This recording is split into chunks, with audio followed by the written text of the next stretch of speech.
Charlotte County wants to remind contractors to tie down their equipment and materials in case the winds get bad.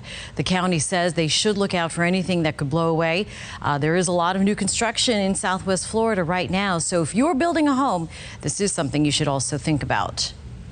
Several airlines and cruise ships are changing their plans ahead of Dorian. American Airlines, Spirit, Frontier, Delta, and Southwest have all issued waivers for travelers with trips planned to the Caribbean and Puerto Rico. Delta is also allowing passengers to cancel their trips and receive a credit for a future flight. Southwest customers face more strict rules. They have to book a new trip within 14 days of the original date. And cruise lines are changing their itineraries, including Royal Caribbean and Disney Cruise Line.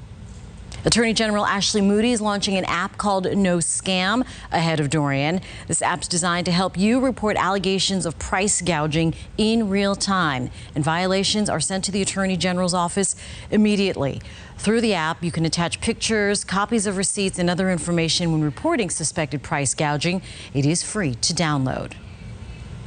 And 4 is in your corner with everything you need to know in case of a hurricane. Just go to fox4now.com, click on the Hurricane Center link at the top, and there you can find storm tracks, radar, shelter information, and other tips.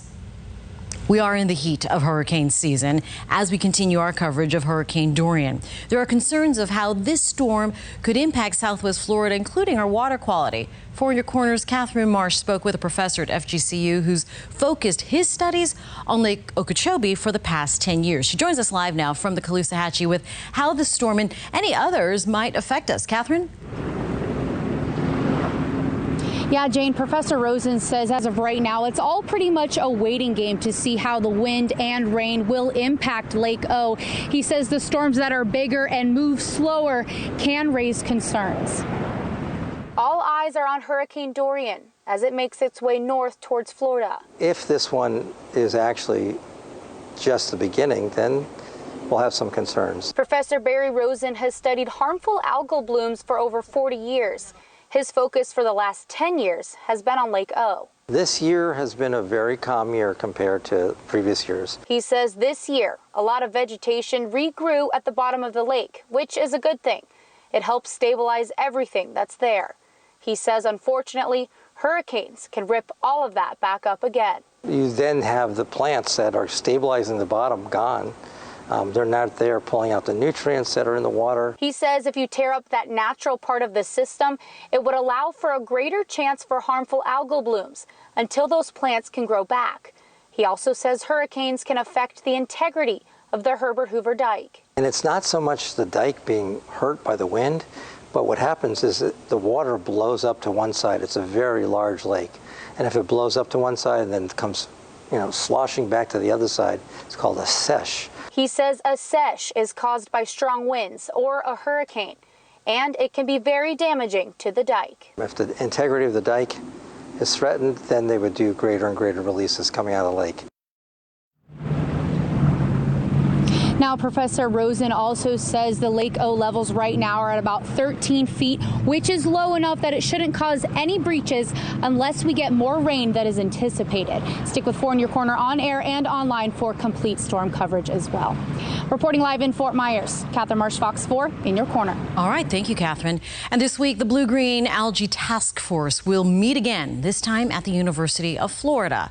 On Friday morning, the task force will talk about the health impacts of toxic algae and give updates from the Department of Health and the Department of Environmental Protection. They'll also discuss stormwater management and regulations. Investigators need your help in a deadly hit-and-run crash in Lehigh Acres from 2017. It happened when a driver traveling on 40th Street struck and killed 29-year-old Akira Kiki Shanks. A bicyclist ended up finding her on the side of the road.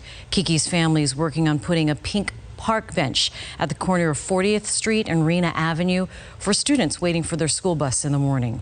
If you know anything about this crash, call Crime Stoppers. Deputies are investigating a shooting in Collier County.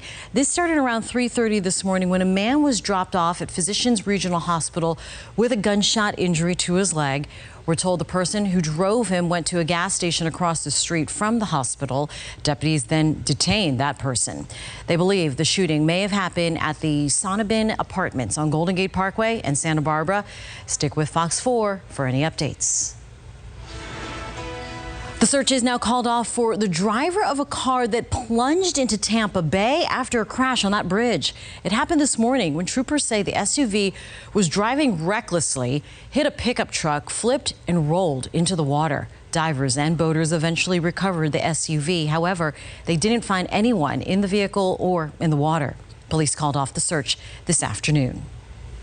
New information tonight about the search for an accused bank robber. Investigators say the man in this surveillance video image robbed the bank OZK last month in Punta Gorda. They believe he has left the area in a black Lincoln Zephyr four-door sedan. If you recognize the suspect or the car, you're asked to call Crime Stoppers. A Tampa Bay Rays prospect is grieving tonight. The team says pitcher Blake Bivens' wife, child, and mother-in-law were all murdered. It happened in Virginia, and reports say the suspect is Bivens' brother-in-law. Deputies say they were trying to arrest the man who was naked there in the images when he led them on a foot chase. They eventually took him into custody. The motive has not been released. Bivens currently pitches for the Rays AA team in Alabama. He pitched portions of 2016 to 2018 season with the Charlotte Stonecrabs as well. Check out this massive python. Fish and Wildlife says another hunter captured a huge Burmese python as part of the state's program to remove the invasive snakes. FWC posted the picture of the latest catch. The hunter, George Perkins, caught the 17-foot, 9-inch, 121-pound snake. Governor DeSantis recently announced he's doubling the resources to remove pythons destroying the natural food chain in the Everglades. And I whacked that bear as hard as I could, both hands. You would have thought I was a little slugger. While battle with bears, how a couple ended up fighting off a bear intruder who broke into their home. While people are making hurricane preps for their homes and families, we can't forget about the animals. We'll show you how a Florida zoo is planning to keep their residents safe. You're watching Fox 4 News at 6. Derek?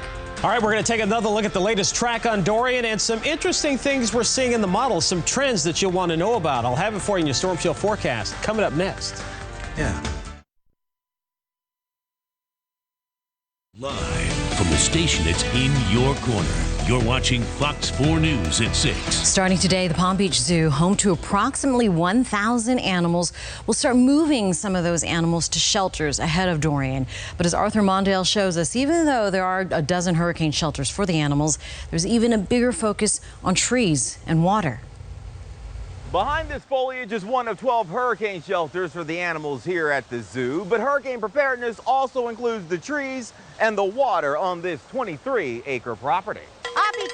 This cowbell is how Palm Beach zookeepers alert animals that a storm is coming and they need to seek shelter. Some will take a little bit more convincing. We have some 50-mile winds or even 30-mile winds. If one of these trees that have been here for many years, 50 years, happens to blow over on this fence, that's not a good situation. So we avoid bad situations like that by training all of our animals to recall, including our birds. It could hurt the animals, and they have to be prepared. Oh wow, look. The zoo says beginning Wednesday and over 3 days, all animals will be relocated to shelter. 20% will need to be housed at an off-site location. But there's also trees horticulture teams have trimmed and flood mitigation. So we've got a number of pumps that are available that keep the water at a certain level. The cost of a storm isn't pretty. According to the zoo CFO, Kathleen Breland, Hurricane Irma damaged the zoo's administration building, a number of primate and wallaby exhibits, trees, and fencing, totaling approximately $700,000. The zoo is still working to recoup the cost from FEMA's public assistance program 2 years later. So my primary job over the next 3 days is to keep the staff calm. And that was Arthur Mondale reporting. The Palm Beach Zoo is still working to recoup the money lost following damages done by Hurricane Irma. Well, a Colorado couple has quite the story of survival after a mother bear and her 2 cubs broke into their home. This happened when John and George Ann were downstairs and heard some noises. Turns out a mother bear slid open a screen door, went right into the couple's home with her 2 cubs. John then went face to face with that mama bear. But she swatted me in the nose. When she swatted me, then I turned around and I punched her in the nose. She took some swipes here, swipe on my chest. Wow, there's some serious cuts. As Johnson was fighting for his life, George Ann grabbed a baseball bat and started swinging. And all I remember honestly seeing was this big brown blob in front of me, and I whacked that bear as hard as I could. Both hands. You would have thought I was a Louisville Slugger. Well, his nose there you could see nearly ripped off in the fight, and he has the deep scratches on his forearm and stomach. The bear left a head print in the home as well after plunging into the wall before taking off. The couple says a bird feeder on their porch may have attracted the bears.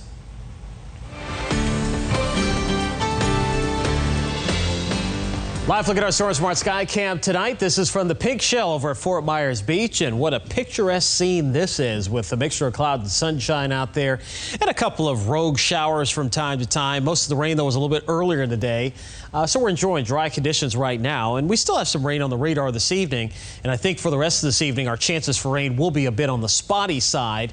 But we are going to be looking at some better rain chances here for the next couple of afternoons as we get a shift in the winds.